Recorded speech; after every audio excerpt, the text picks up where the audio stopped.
உப்பு போறோம்னு சொல்லி சொல்றீங்களா? உப்பு வந்து பெரும்பான்மையா வந்து எதுக்கு சொல்றாங்கன்னா, ஒரு பொருள் வந்து துப்பான பொருள் வந்து கெடாம இருக்கிறதுக்காண்டி. இப்போ மண்புழுக்கு அதை போடையில மண்புழுக்கு இதுவாக காண்டாமருக வண்டு தாக்குதல் வந்து அதிகமா இருக்கு. இன்னும் பாலையை விடவே இல்லை. அந்த மாதிரி ஒண்ணு இருக்கு. சொல்லும்போது நீங்க சொல்லுங்க, இந்த கரையான் தொந்தரவுல வந்து அதிகமா இருக்கு.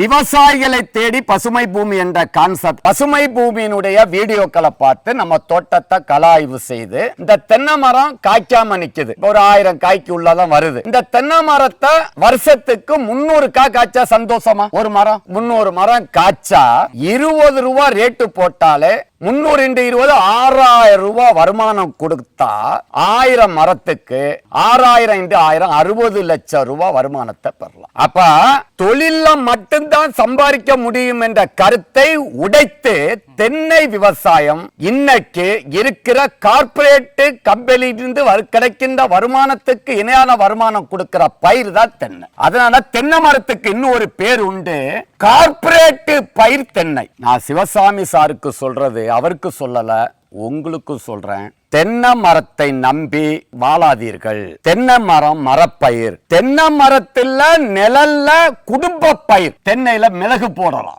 ஜாதிக்காய் வைக்கலாம், கோகோ வைக்கலாம், அன்னாசி வைக்கலாம், வாழை போடலாம். வாழை இந்த மண்ணு இறைவன் கொடுத்த செம்மண்.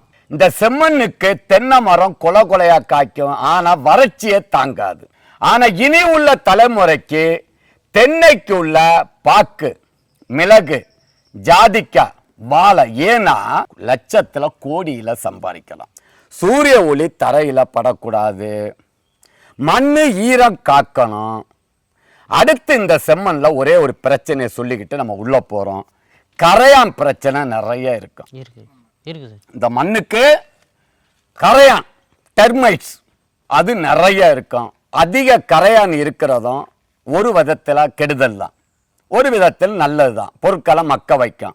அப்ப கரையான் என்ன நிறைய வராம இருக்கிறதுக்கு நீங்க உப்பு நிறைய கொடுக்கணும். இந்த தென்னை மரத்துக்கு தென்னை மரம் 300 காய் காய்க்கணும் சார். செம்மண் எனக்கு தண்ணி கம்மியா இருக்கு அதிகமா இருக்குன்னா பிரச்சனை. முதல் தென்னை மரத்தை களை எடுங்க. மட்டையை மிதிச்சு விடுறதுக்கு பேரு தான் களை எடுக்கிறது. ஏன்னா அந்த தென்னை மரம் வந்து அசடுகள், அதுல பூஞ்சன நோய்கள் போய் உட்காரும். அப்ப தென்னை மரத்தினுடைய கழிவுகள் தென்னை மரத்துல மேல இருக்கிறத சுத்தப்படுத்துறது தான் மரத்தை களை எடுத்து மட்டை இடுக்குகள்ல 1 கிலோ அங்குசம் பயிர் பாதுகாவலன் பிஹெச்டி சொன்னா பிளான்ட் ஹெல்த் டாக்டர். இது போட்டா குறும்ப உதிராது, கரையான் பிரச்சனை இருக்காது, எலி தொந்தரவு, மரநாய் பிரச்சனை, வண்டி பிரச்சனை, பூச்சி பிரச்சனை, நோய் பிரச்சனை எல்லாத்துக்கும் பிளான்ட் ஹெல்த் டாக்டரை வருஷத்துக்கு ஒரு தடவை மட்டை இடுக்குகளை போட்டுருவாங்க. தென்னை விவசாயத்துல பயிற்சி முதல் ஜி வேலி ஓரம் மரப்பயிர்களை நடுங்க.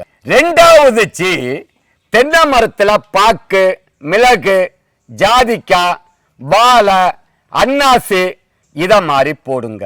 3வது ஜி என்னன்னு சொன்னா தென்னை மரத்துல குறும்பைகள் உதிராம இருக்கா தேனி பெட்டிகள் கண்டிப்பாக வைங்க. 3வது ஜி விவசாயம். 4ஆம் அறிவு விவசாயம் என்னன்னு சொன்னா அந்த தென்னை மரத்துல பூச்சி நோய்கள் வராம இருக்கணும். அதுக்கு ஒவ்வொரு வீட்டிலும் இருக்கிறது அங்குசம் பிஹெச்டி பயிர் பாதுகாவல்ல. எந்த இடத்துல பிரச்சனை வருதோ உடனடியா போட்டுருங்க. பல அடுக்கு பயிர்கள் விவசாயம், மல்டி கிராப்பிங் பேட்டர்ன். 1 ஏக்கர்ல 10 லட்சம் ரூபாய் வருமானம் எடுக்கிறதா 5ஆம் ஜி 6ஆம் ஜி அடுத்த தலைமுறைக்கால 7ஆம் அறிவு விவசாயம். இந்த தென்னை மரத்தை அடுத்து எப்படி என்ன காய்க்க வைக்கிறது, குறும்பைகள் எப்படி உதிராம இருக்கிறத பற்றி நம்ம பார்க்க போறோம். தென்னை மரம் ஏன் காய்க்கலன்னு சொன்னா இங்க பாரு, எறும்பு, கரையா, தென்னை மரத்துடைய வேர்களை பாருங்க, ஜல்லி வேறு காற்றை தடை பண்ணுது. இங்க இருங்க, காற்றோட்டம் தடைப்படுது. இப்ப புரியுதா ஏன் காய்க்கணும்? இப்படி இருக்குனாலதான் உங்களுக்கு இந்த தென்னை மரம் வந்து காய்க்காத்தது. இப்ப இந்த மரத்தை 300 காய் காய்க்க வைக்க போறோம். ஒரு காய் 5 காய் 10 காய் தான் இருக்கு. சில மரத்துல காயே இல்ல பாருங்க. இங்க பாருங்க விவாஸ் வேஸ்ட். தென்னைக்கு உரம், தென்னையுடைய கழிவு அள்ளி போடுங்க. இன்னும் போடுங்க. ஆட்டுச்சாணி 100 கிலோ குறையாம போடுங்க.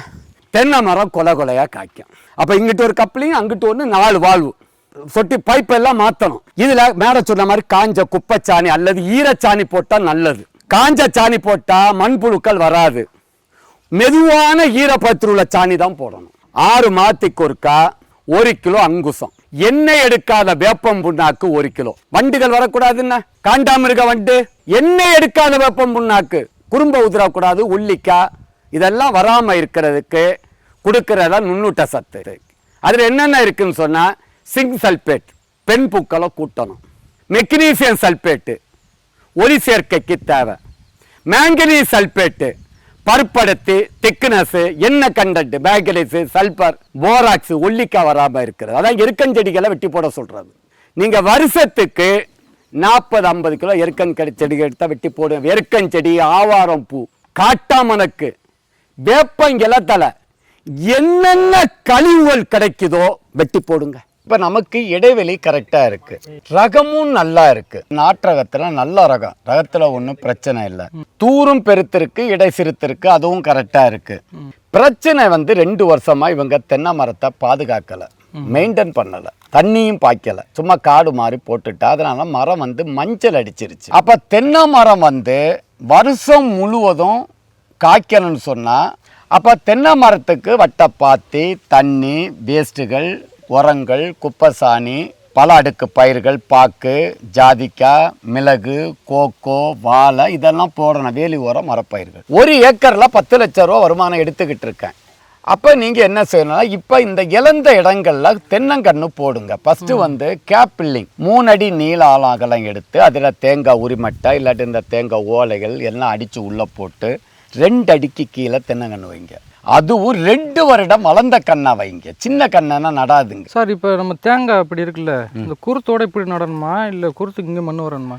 தேங்காய்க்கு மேல மண் வரக்கூடாது. அந்த குருத்து வெளியில தெரியணும். ஆமா, தேங்காய்க்கு மேல குருத்துல மண் வந்தாலே குருத்தல்கள், காண்டாமிருக வண்டி எல்லாமே நோய். ஏன்னா சுவாசிக்கிற வேர்கள் தடப்படக்கூடாது. குழியை 2 வருஷம் மெயின்டைன் பண்ணணும். தென்னங்கன்று வளர்ந்து மேல வார வரைக்கும் குழியை மூடக்கூடாது, குழியை மெயின்டைன் பண்ணணும். நாள் போக்குல தேங்காய்க்கு வேல்யூ இருக்கோ இல்லையோ, 1/2 லிட்டர் இளநீர் இருக்கிற தேங்காய் எப்போது 40-50 ரூபாய்க்கு விலை போயிடும். அதுக்குதான் பசுமை பூமியில 1/2 லிட்டர் தண்ணி, 3/4 லிட்டர் தண்ணி, கற்பு கரைசி, அருமையான காய பாத்தீங்கன்னு வைங்க, அது உருண்டையா இருக்கும்.